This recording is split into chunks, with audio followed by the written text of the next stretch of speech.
Okay.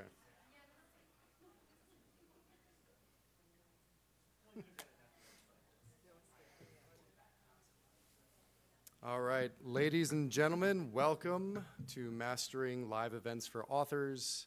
I am your host, Ben Wolf. How's everyone doing today? Did y'all get enough sleep last night? No. I did, but that's only because I knew I was going to be teaching this class. Thank you all for coming. How many of you have ever done some sort of author live event or book signing or something where you're actively selling books? Okay, very good. How many of you have done a lot of these events? Hey, you get to decide. This is America. So okay, fair enough. And clearly, since you're all in here, you're probably looking to do more live events. So we are going to jump in and talk about that topic today. Quick commercial, if you want to check out my book, you can. If you don't want to check it out, that's fine. I do have copies. They'll be available at Rave, so feel free to check that out. My first comic convention, I had 2 books out. I managed to finagle my way into it for free, and so everything that I made was essentially pure profit because it was also about 15 minutes from my house. If you can find a show like that, that's great, but the reality is most of the time you're not able to do that. We'll go over some numbers later on as we're moving through the class, but suffice to say, I did pretty well considering that I only had 2 books out. But despite this, despite the fact, I touched it and it went away. Anyway, I'll just keep going. Despite that, I was hesitant to continue to try to do more live events because I'm generally kind of a risk-averse person. There it is. With that said, I wish that I had been doing live events sooner because I would have made a lot more money sooner and spared myself a lot of stress and financial anguish along the way, because this is a very lucrative path to follow if you're willing to put in the time and put in the work. Now, my event setup, I have 27 books out, and so it's a much bigger setup. We command a lot more space. I've made friends with certain convention organizers, and so they give me more space because they know that I'm bringing a high-quality setup. They know that I am helpful in referring business to them and trying to bring in other authors specifically, but also other vendors. And so I get these nice perks like a bigger space at certain shows. This was from a mall show in Omaha where the cost was essentially probably like $80 or so for the entire weekend, which is pretty reasonable. As compared to a lot of these comic conventions or gaming conventions where you're going to be in the hundreds, maybe even the thousands, depending on what kind of space you're trying to get. But if you can find a local or a regional show that just kind of moves around like this one, for example, you can save some money right out of the gate. Things have changed for the better. We have a lot more books, better signage, a better display and all around, and as a result, it is paying off.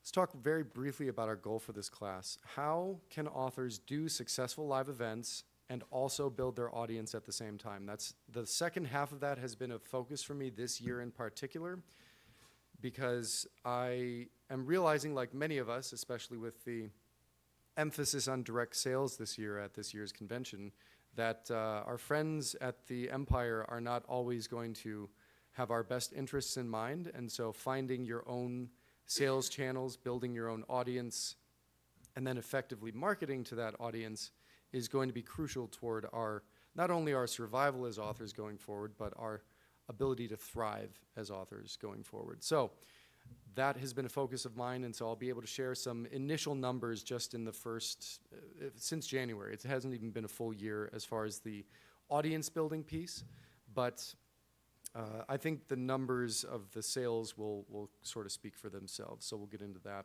Also, quick note, this is a different presentation than my class last year. If you want more of the basics, the fundamentals of how I do live events, I highly recommend you check that out. It's free on YouTube.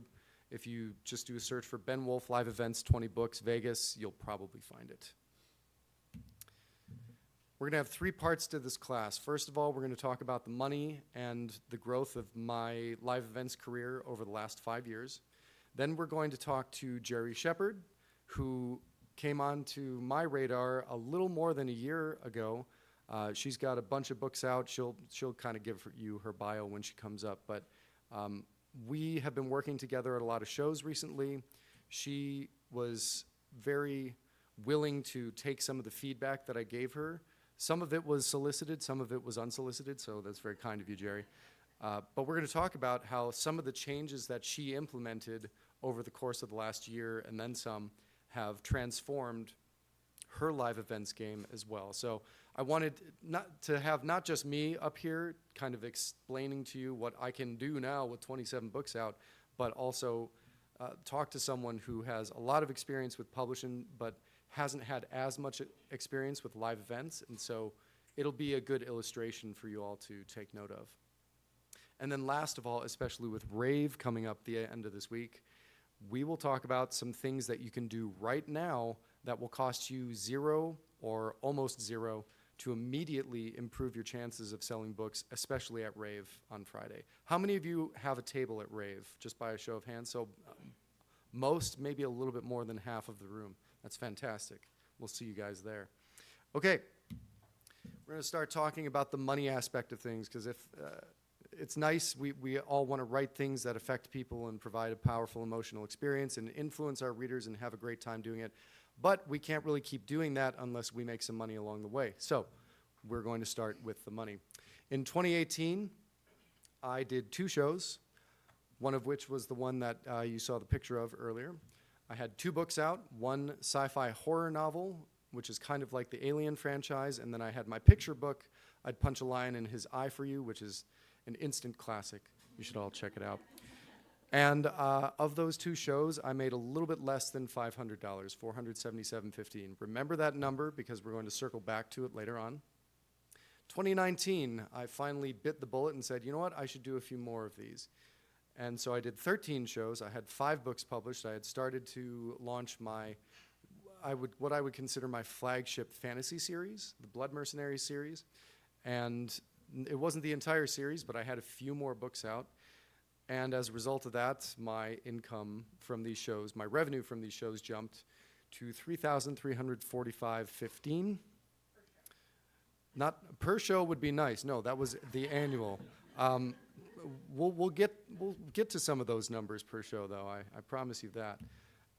2020, the year of the pandemic, despite it being a down year, I still managed to increase not only the number of shows that I did, but also my total sales numbers. Of course, with COVID on the rise, a lot of the shows that I was planning to do, once I realized, hey, this might be a way I can actually make money as an author. Unfortunately, some of those dropped out. It was mostly during the summer, and the summer is a big, big time for comic conventions and gaming conventions especially. So that was a tough pill to swallow, pun intended, since it was an illness. But we're out of that now, and so things have improved. Big jump in 2021. Also in the number of shows. Also, you'll see I have a lot more books published at that point. A little bit over 20 grand, almost $21,000 in net sales.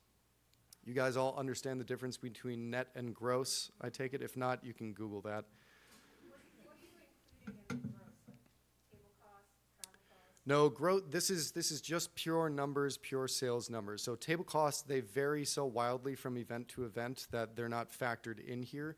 So you can see on, oh look, I have a pointer.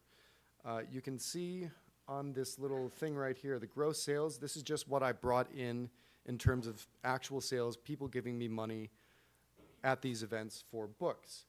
The discounts, these are typically from promotions. So if you buy, my structure essentially, and this is outlined in great detail in my book, but my structure essentially is if you buy one novel, it's 18 bucks. That's a weird number. Really, it's $17.95, and that's by design. I want people to see that and be like, oh, that's a weird number. Because then they notice the line underneath it on my signage, which says you can buy 2 novels for 30.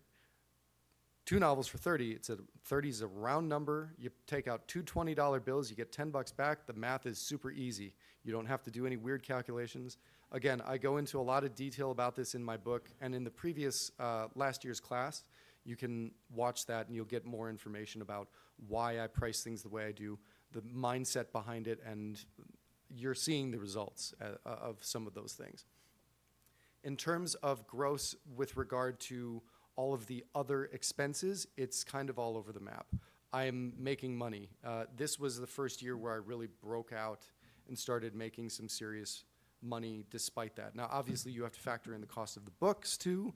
And so we have printing options available that you can pursue. There's Book Vault, there's Lulu, if you want to print through Amazon, you can print through Amazon, though I don't recommend it. We have options, and if you want to talk with me about specific options afterward, I'm happy to do that. Last year, in 2022, we took another pretty considerable jump. So we went from 20,000, almost 21,000, to a little bit over 32. And I only added 5 additional shows. We had 32 shows in 21, 37 shows in 22. And by this point, I've got 4 adult series of books completed. And writing a series, just like if you're trying to make some money online, if you write a series and if you have a series available, it can be very, very lucrative for you in terms of live events, specifically omnibus versions. We will take questions at the end, but please hold on to it, write it down, because I do want to answer your questions. If you have an omnibus version, and if you can sell that, get it printed for less and sell it for slightly less than the combined total of however many books are in your series, you're going to make a lot of money off those books. This year, when we'll talk about this year in the next slide, this year my best seller has been my omnibus for my 4-book fantasy series. And it's not even close, both in revenue and in total units moved. Now we're in 2023. This number is actually outdated. I'm actually closer to 50,000 on the nose with 35 shows so far. It's actually been 37-ish. I had to submit the PowerPoint presentation ahead of a couple of shows that I was doing. My biggest show of the year was Gen Con, where I made $5,800 in sales over the course of 4 days. That was surprising even to me. And then just a couple weeks ago, Jerry and I were at Gamehole Con in Madison. Both of these are board gaming conventions, by the way. So that's something to keep in your heads. If you can get into those types of conventions, you can possibly make some serious money if you are writing stuff that appeals to that audience. If you're writing certain other genres, it may not necessarily appeal, but give it a shot. You never know. At Gamehole Con, over the course of 4 days, I brought in $4,000. I stayed at Jerry's house because she's generous and she loves me. And I did everything on the cheap. The table cost was $50, right? $50 for the table, and I made $4,000, which is, if you can do your research and find these kinds of opportunities, you can bring in some serious money. Now, granted, there are caveats. I have 27 books out. I have, at this point, 6 completed series, including my 4 adult series and 2 children's book series, some standalones, a few other random stuff. If you have it, then you can sell it. If you don't have it, sit your butt in the chair and start writing. And then eventually you will have it. At this point, I did actually change, no, I didn't change it out. I just checked momentarily, recently. Now, of course, my phone won't open up. But I am just shy. I'm at, for net sales, $48,420 based on the last show that I've done. That was another pop-up Des Moines show, and it wasn't as much of a banger as some of the other ones I did, but I still did $1,300 or so in sales. And the cost for that one was about $75 for 2 days. So if you can find these little local shows, you may be able to flex hard on them and make some serious money. This is my lifetime earnings on Amazon. I'm terrible at selling books online. I forgot I put this slide in here, but now you see my shame. I might as well go all the way. I checked before class, before the session, just to see how much money I made on Amazon last month, and it was about $13. I'm not kidding you. I'm not good at selling books online. I should say not on Amazon. I suspect that at this point the Amazon algorithm is against me, though I can't prove it and probably will never be able to. This is why I'm moving more and more into live events and direct sales. I have just never had meaningful traction on Amazon. But as you can see, I am having traction in front of real people in real life. And if I can do it, believe me, you guys can do it too. Where am I at here? Oh, I already kind of went over this. In August was my best month ever.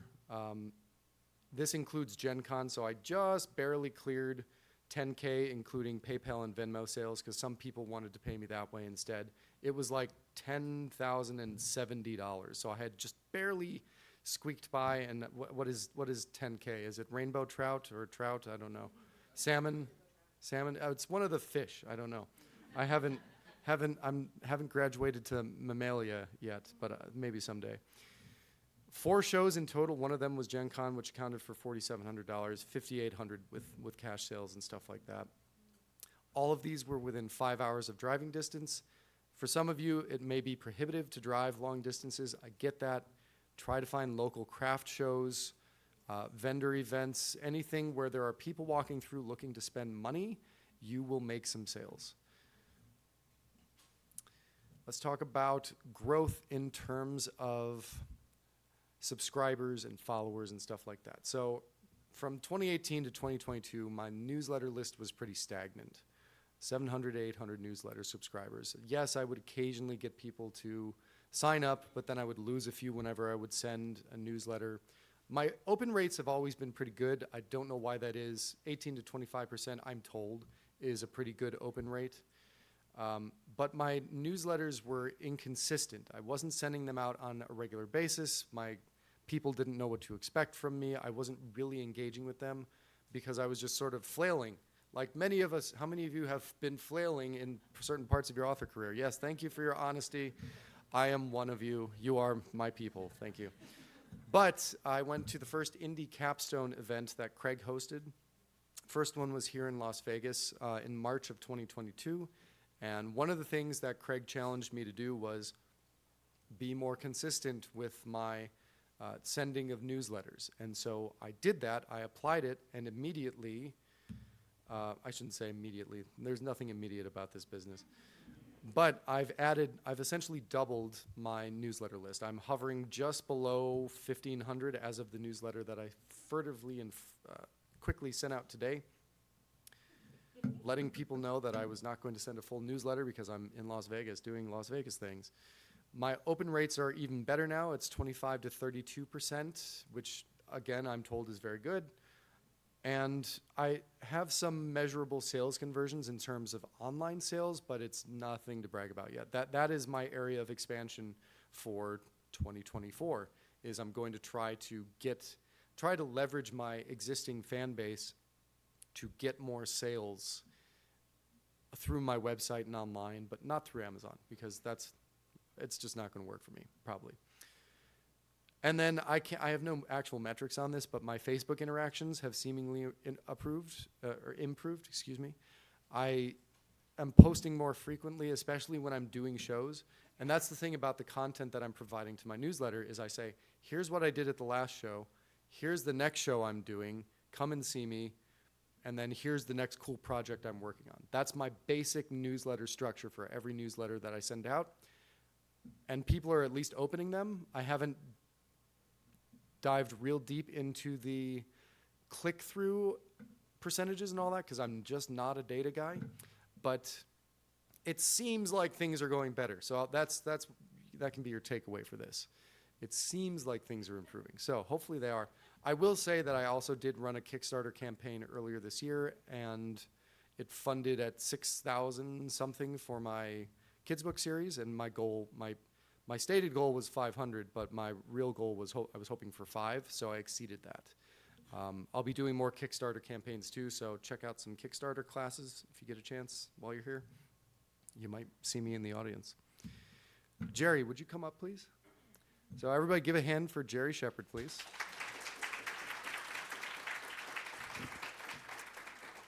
Do we know if these microphones are functioning, guys? If not, you can come over here and chat with me. It's okay.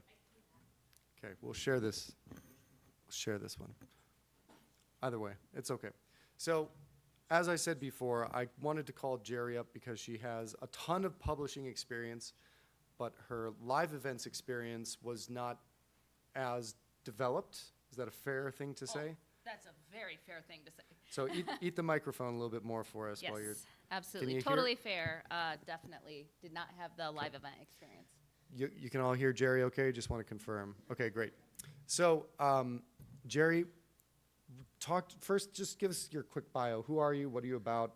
So quick bio, I'm on my 27th year as a professional writer, and I'm a very multi-genre author. So I've had gone through many seasons of writing, everything from biography and sports writing and memoir and children's books, and it took me a long time during the pandemic when everybody wanted to write their life story. I decided that I wanted to transition to genre fiction because there was enough nonfiction in the world because it was a crazy COVID year. And so I transitioned to genre fiction. My first genre fiction book, a hard sci-fi, came out in April of 2022, and I now have 5 genre fiction out over the course since then, and met Ben like a month after my first book came out. Pretty much, Like it was yeah. like a month after that. It would have been, I believe, June in 2022. Like Planet Funk. Planet FunkCon, which Planet is a great show. FunkCon. Great show in Iowa, Davenport, Iowa, which is where I live. So, Jerry, initially, what was just talk to us? What was your approach to live events, like right away when you got started doing this specifically? So my first show was, I thought, hey, I've just made this transition to this like new world of writing that I haven't worked in before. So despite the fact that my sci-fi book was my 100th book, I brought my one sci-fi book to my event, and it was just like stacks of just that book with all sorts of gems, and my booth looked very pretty. It had like gems and stones and rope, and quite frankly, if you have just like one book, that's a great way to do it, to do booth garnish. But yeah, so I basically, that's kind of like what my thing looked like. I didn't know what the live event world was supposed to be. I only knew that these kind of books seemed to sell in these kind of places. So I thought, I guess this is where I'm supposed to be, and completely was pantsing the whole live events portion of my career. Which is interesting because you're not a pantser when you write. I am not a No. pantser. So Jerry brought up an interesting point. I just want to hit this real quickly. Some of the conventional wisdom that you get when you're writing a book, writing a series, writing multiple books, multiple series is stay in your lane. Pick one genre, master it, do it very well. I don't do that. And I'm playing a very, very long game. I look at authors like Stephen King, not that I'm anywhere near his level, but I see him hitting all these different genres and still being successful. So my take on this is that if he can do it, maybe eventually someday, by the grace of God, I can do it as well. That, and I have story ideas in multiple genres, and they won't leave me alone, so I'm just going to write them and get them out. We're in the business of monetizing the voices in our head, so let's just go ahead and do that. Jerry has written in multiple genres as well. She's continuing to write in multiple genres. And in terms of live events, it's incredibly useful because if someone doesn't like your sci-fi horror book, then, well, I've also got this sword and sorcery fantasy. Or if they're kids and you've got children's books available, that's a great option for them as well because now you can reach an entirely different audience. Oh, well, you've got kids, you've got young adult fiction. Do you have anything in the middle? Yes, I've got some stuff that would be classified as middle grade as well. I'm hitting multiple different audiences because it makes it harder for people to say no when they come to your table. Does this work for online sales? Arguably not as well. But in terms of in-person sales, which we've established I am much better at than online sales, this strategy works very, very well. So if you find that you're the type of author where you have ideas in multiple genres and you have actually followed through and written and published those ideas as books, you can monetize that and make good money because you'll have something available. And then the thing is if you're a good author, once you hook them with one series, they're probably going to come back and check out something else. I've had people who grab like my young adult fantasy books, and then they love those, and then they dive into the grown-up fantasy, and that's a gateway into my Santa Sage Christmas series, which is a little bit goofier and more horror content. And then they're like, well, I haven't read the sci-fi horror series, and haven't put anything new out yet, so let me just buy that. These are people who are coming back to see me at these shows, so I do have a return client base as well, and they just buy whatever else I have that's new. So if you can build that brand loyalty and that loyalty to you as an author, and again, I talked more about this in the previous class, so go watch the video. If you can learn how to bond over books with these people who are buying books from you, they will come back because they like your writing and they like you, not necessarily because, ooh, that book looks really cool, or ooh, that cover is great. And to the note of whether it's going to hurt your online sales or whether you're going to be, when you're reaching different markets, I write under a lot of names. So She does. each of those different names has different types of books in it. And so then if you're doing that, you can also still have your online sales like all in kind of one like genre. So that was a little bit of a rabbit trail. So Sorry. no, that's both of us. Yeah. That's also my fault. You mentioned your first book setup was not perhaps ideal or optimized. What are some changes that you've made since then that have borne fruit? Sure. I'm going to use my cheat sheet, which I'm going to tell you guys about. So, honestly, I want to just say, like, when you are doing shows and you look at Ben's booth, and you've been doing this for, at the time, 26 years, and you walk up to his booth, it's very intimidating. And I could have looked at his booth and been like, whatever, he's a guy. Or, It's true. or I could have been like really arrogant, like, I don't need to do this because I've been doing this for a lot of years. And instead I looked at Ben's booth and I was like, I need to figure out what he's doing right. And so all of the changes that I've implemented, I kind of made myself his student and chose to like implement change upon change upon change upon change over the last 18 months. Yeah. So some of the things that was just kind of a prerequisite onto some of the things that I have changed. But the first thing that Ben said to me, and this was at the second show we did together, he's like, "Oh, this looks nice." He says, "Is this your first book?" And I was like, "No, it's my 100th." And he's like, "Where are all your books?" So that was the very first change I made, is I put out all my books, and I honestly don't carry them all anymore because I needed to sort of figure it out. But just have as much as you can out there that you do have, because people take you more seriously then. So that was a big thing. I changed my my banners, so they have a lot less words. They have a lot. Actually, you're looking at. Yeah, you can kind of see it behind there. my bulbous head. So it's got my book covers on there. I had a lot of words on it before, and it also was just like kind of one book, and so it didn't really represent very well. And so it has all sorts of it's just got much, much better. I have lighting, I have signage, I have better shelving now. It's visually, like, everything about it has changed. And I think we're just like, Right. if we're just talking visually, like, so the shelving, the signage is very neat, very clean, very few words. Honestly, half my stuff I don't even put signage on, because I know if it's the book I'm going to have a conversation with them about anyway, I'm going to tell them the price. Yeah.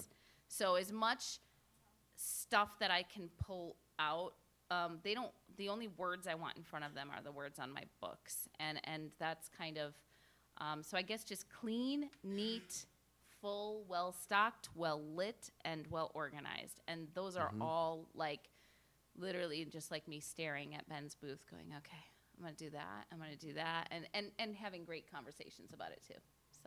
So that's the visual piece. I think Right. that's the part you were asking about, is the visual, Primarily the visual, Yeah. yeah. And then Now we'll take it in a more intuitive direction. What are some approach type changes that you've made that have proven successful for you? So this is where I've seen the biggest changes. So one is bundles. It's helpful that now I have multiple, as Ben was saying.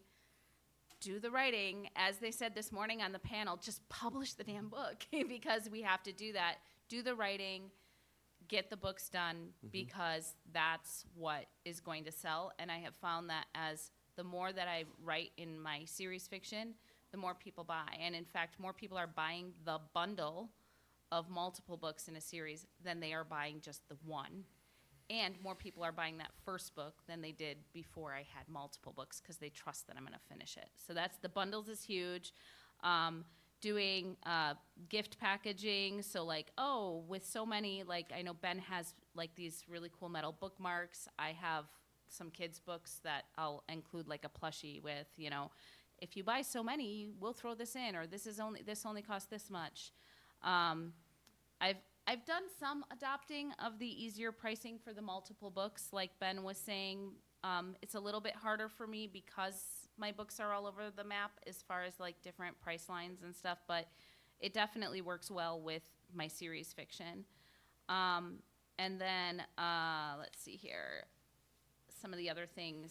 Then the logistics piece is huge. If we talk some of my numbers, Yeah, that's the next question. Okay, so like email, like I didn't even have an email collection at my booth for at least the first half of this last year and a half that I've been doing this. Now I have it, and then I made it easier, and I made it easier. So that's huge. And then as Ben said, he stayed at my husband's house when he came into town. Yep. So we talk about cost savings. Yep. I'm doing a lot more partnering with vendors. I'm staying with he and his wife Yep. when I do a show down in Christmas. Find the people in your region. That is huge. So just having that community.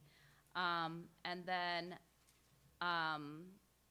let's see here. Oh, and then the covers. That's the last big thing. That was a huge change. You've got to have great book covers. Have to have good book covers. It has been worth every penny of update. Every penny 1,000 times over, 100,000 times over to update my book covers. If you look at Ben's display, and you can't actually see much of his in that photo, but the covers are just phenomenal, and people just walk up to really good covers. They do. So those are the big things. That Overall, what have the results been? So I'm gonna share some numbers that are huge with you here. I got them in here somewhere. There we go. So I can share. So I've only been doing this, the convention, Renfest, sales, vendor style events for 18 months. So in 2022, I did 17 shows. Those were shows from April to Thanksgiving. My average net was $400. My average per transaction was $17.22.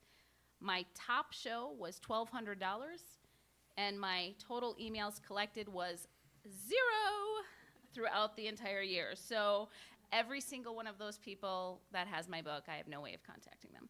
So in this year, I will have done 41 events by the end of the year. I'm at like 39 right now, so I'm almost done. That has been from February to December that I will have done shows. My average net is $1,200. So now my average It's a big jump. is what my top show was last year. My average per transaction is $29.32, so that's up almost 60%. And my top show, 4,200, also Gen Con. And my emails collected for my list this year are 600. So it's been, like, the amount of growth has been, like, off the charts. And honestly, like, it's all because Ben allowed me to kind of be his student and his mentee. And You're a victim of circumstance, Jerry. But I hope that it's been really good, that No, we've it's been- worked it's- together. We really work And well whenever together. we have an opportunity to be at the same show, we always try to get positioned next to each other, because she'll sell my books, I'll sell her books, especially if they don't like what she has or they don't like what I have. I say, well, check out Jerry's books, or vice versa. And people accept recommendations for other people's books sometimes better than if it's just me recommending my own books. Yeah, definitely. So there's all sorts of benefits to partnering up. We're going to transition into the last part. I'm going to try and cycle through it quickly because we've got about 8 minutes left, and I want to have some time for some Q&A.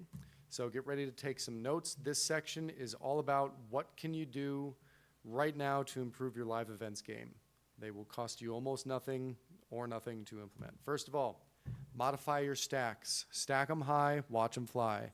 For rave, obviously you may not be able to bring quite as many books, but try and make it look like your books are there for sale rather than just, hey, I'm doing a book signing, that's great. You don't want there to be any ambiguity about whether or not these books are for sale.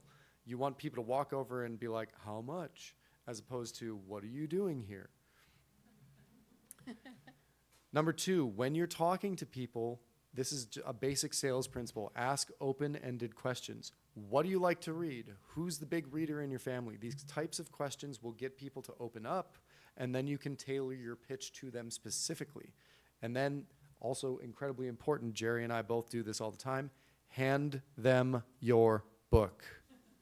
If you hand it to them, it's sort of a subconscious transfership of ownership, and it makes it awkward for them to try and give it back to you. And so then they're more likely to buy it if you just kind of stand there with your arms behind your back. It's sneaky, but it works. Eventually, you do have to take the book back, or they'll set it down in the wrong place, and then you have to move it. But use it, because trust me, it does work. Again, it will cost you nothing to do these types of things.